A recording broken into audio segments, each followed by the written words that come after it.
तो हमने डिस्प्लेसमेंट और डिस्टेंस टॉपिक को समझा था, लेकिन उसमें हमने क्वेश्चन सॉल्व नहीं किए थे, ठीक है।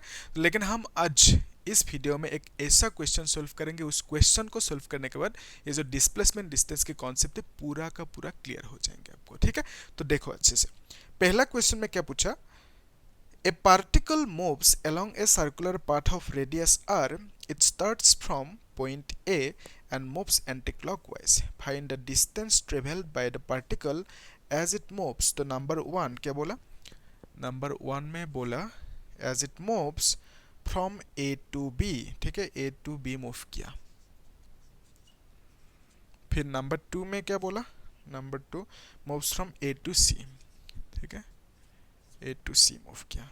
फिर मूव किया A to D, number three में A to D मूव किया, ठीक है, नंबर थ्री में A to D। फिर नंबर फोर में कंप्लीट वन रिवॉल्यूशन, ठीक है। तो आपको क्या पूछा, find the magnitude of displacement in each case. तो बेसिकली आपको डिस्टेंस और डिस्प्लेसमेंट दोनों निकालने दिया, ठीक है। तो यहाँ पे लिख देते हैं क्या निकालने दिया, डिस्टेंस कितना होंगे, साथ में डिस्प्लेसमेंट कितना होंगे, दोनों चीज निकालने दिया, ठीक है। तो आपको एक आइडिया मिल जाएंगे अभी कि किस टाइप का क्वेश्चन पूछे जाते हैं एग्जाम्स में, ओके। देखना अच्छे से, एक इस तरह की सर्कुलर पार्ट है, वाह परफेक्ट सर्कल, हाँ। तो यहाँ पे ये एक डायमीटर है, ठीक है, और ऐसे भी हमने डायमीटर बनाया, ठीक है। तो इस पॉइंट का नाम है लेट्स से ए, और इसका नाम है बी, और ये है सी, ये है डी, ठीक है, और ये है ओ। तो आपने मूव किया एंटी क्लॉकवाइज या क्लॉकवाइज, बोला एंटी क्लॉकवाइज, ठीक है। तो आपने एंटी क्लॉकवाइज मूव किया, ठीक है, जैसे भी करो कोई दिक्कत नहीं है। तो देखो ए से बी तक जब मूव किया, ए से बी तक, ए टू बी मूव किया ना, तो उस केस में डिस्टेंस कितना मूव किया, बोल सकते हो कितना, दिस इज द डिस्टेंस, क्योंकि आप सर्कुलर मोशन में हो, सर्कुलर पाथ में हो, ठीक है। लेकिन डिस्प्लेसमेंट कौन सी होंगे, this one is the displacement, क्यों, क्योंकि displacement is the shortest path in between initial and final point. जब आपने ए से बी तक मूव किया तो उस केस में ये हो गया इनिशियल पॉइंट और ये हो गया फाइनल पॉइंट, ठीक है। तो दोनों के बीच में जो शॉर्टेस्ट पाथ है दिस वन, ठीक है। तो ये हो गया डिस्प्लेसमेंट, क्लियर है। तो डिस्प्लेसमेंट कैसे निकालोगे, नंबर वन क्वेश्चन है ना, तो ए से बी तक गया, ठीक है। तो उस केस में डिस्टेंस पहले निकल लेते हैं, डिस्टेंस इज इक्वल टू कितना होंगे, उसके लिए देखो जो यहाँ से यहाँ तक एक राउंड है, एक राउंड में पूरा का पूरा सर्कम्फरेंस आ जाएंगे, ठीक है। डिस्टेंस इज कितना, एक राउंड में पूरा का पूरा सर्कम्फरेंस, ओके। तो वन राउंड लिख देते हैं, वन राउंड में जो डिस्टेंस होंगे वो डिस्टेंस कितना होंगे, circumference of the circle, okay, circumference. तो फॉर्मूला क्या है सर्कम्फरेंस की, 2 पाई आर, याद है ना, यस। तो एक राउंड में डिस्टेंस कितना ट्रेवल किया, circumference of the circle that is 2 pi R, ठीक है। तो देखो इसी 2 पाई आर को हम लोग चार हिस्सों में बांट सकते हैं, यहाँ से यहाँ तक एक हिस्सा, फिर यहाँ से यहाँ तक, यहाँ से यहाँ तक, फिर यहाँ से यहाँ तक, ठीक है।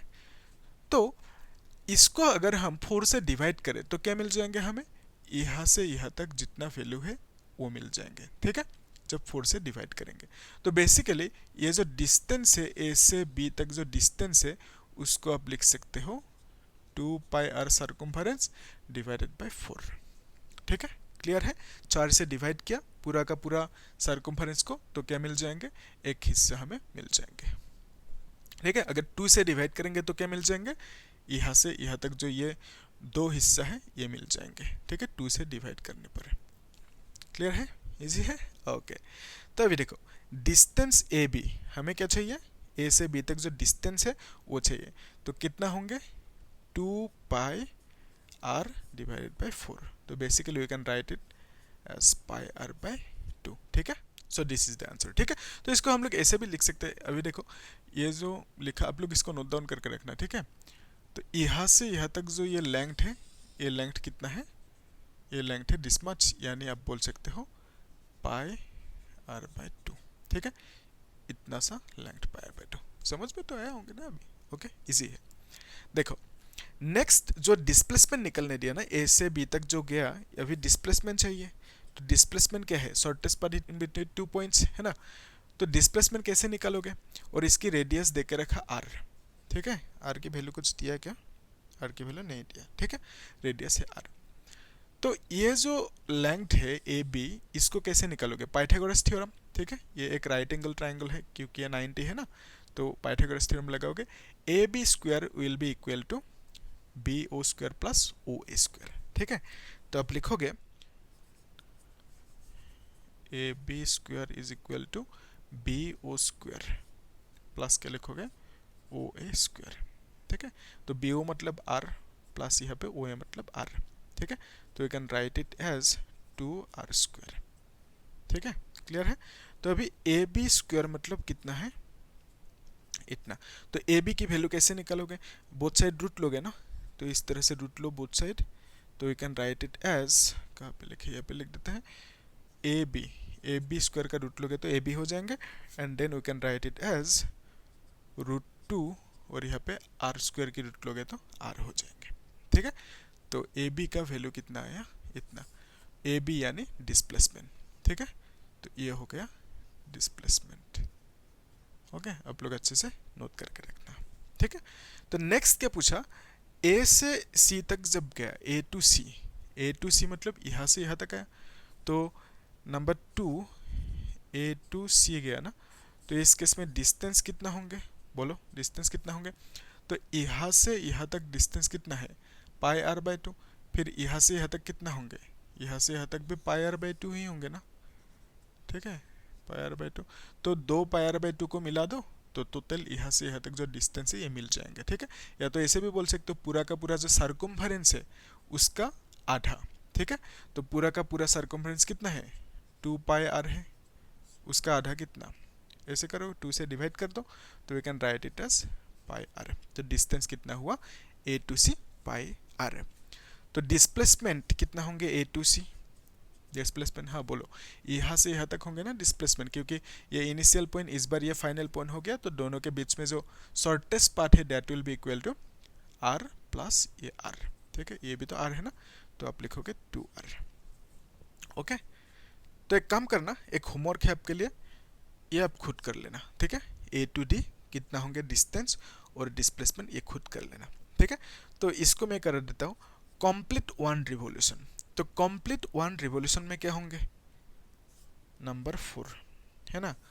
तो कंप्लीट 1 रिवॉल्यूशन में जो डिस्टेंस होंगे तो वो कितना होंगे? सर्कमफेरेंस यानी 2 पाई आर। ठीक है, और डिस्प्लेसमेंट कितना होंगे? बोलो कितना होंगे? हाँ बोलो कितना होंगे? देखो इजी है। तो यहाँ से शुरू किया ना, कंप्लीट 1 रिवॉल्यूशन मतलब यहाँ पे आके खत्म किया, तो this one is the final point and this one is the initial point. तो जब इनिशियल और फाइनल पॉइंट एक ही जगह पे होंगे तो दोनों के बीच में शॉर्टेस्ट पाथ कितना होंगे, यानी डिस्प्लेसमेंट 0 होंगे। ठीक है, तो डिस्प्लेसमेंट विल बी 0। क्लियर है? तो इस तरह से सॉल्व करना है हमें। ओके, तो एक काम करेंगे, बाकी नेक्स्ट इस टॉपिक को समझेंगे अच्छे से, फिर देखते जाना आप लोग चीज़ों को। ओके, तो हम लोग स्टेप बाय स्टेप सॉल्व करते जा रहे हैं, हर टॉपिक को समझ रहे हैं, उसके बाद क्वेश्चन सॉल्व कर रहे हैं। ठीक है, तो टॉपिक वाइज क्वेश्चन सॉल्व करना this is very much important. हो सके तो आप लोग एसएल अरोरा रेफरेंस फॉलो करना, वहाँ पे चीज़ें सिंपली दे के रखा और उसी बुक से हम लोग पढ़ रहे हैं। ठीक है, तो आप लोग चैनल को सब्सक्राइब करना और क्या करना, लाइक करना, शेयर करना। ठीक है, थैंक यू।